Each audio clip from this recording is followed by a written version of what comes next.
Ang laki ng pasabog guys. Sigurado ako buong Pilipinas makakaramdam sa pagsabog na to.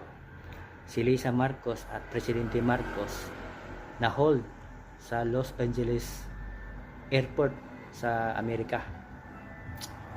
Ito pala sila guys, nagbakasyon sa Amerika. Si First Lady at si Presidente, ang kasama nila ay si Speaker Romualdez at si Escudero. At may isa pang tao na ang pangalan ay si Paulo Tantuco. Ito habang nagbabakasyon sila sa Amerika guys, namatay itong si Paulo Tantuco. Sa kadahilanan ng kanyang pagkamatay ay overdose. Namatay sa droga, na overdose sa droga.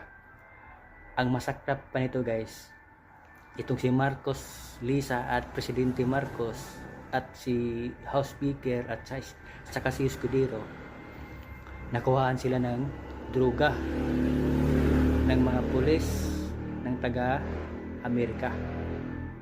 So nahold sila sa airport ng Los Angeles. Hindi sila makakauwi ng Pilipinas hanggat hindi nila maayos itong problema na to. So maaga ang karma.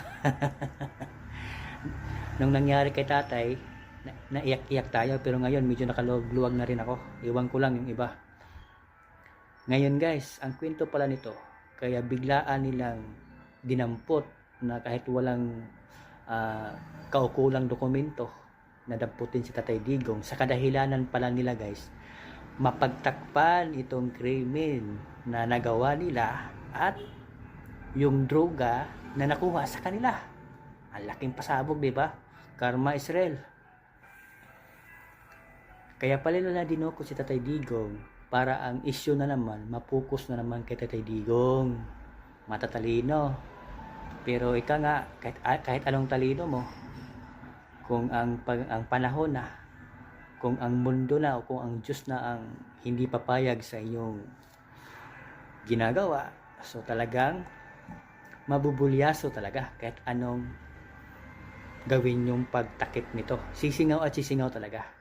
So good luck na lang sa inyo, First Lady Lisa Marcos, Presidente Marcos, Speaker Romualdez at Escudero. Good luck sa inyong lahat. Sana makaligtas kayo sa kaso na isinasampa sa inyo sa Amerika. Good luck ha, galingan nyo. Wala na kayong katulong dyan. Amerika na yung kalaban nyo.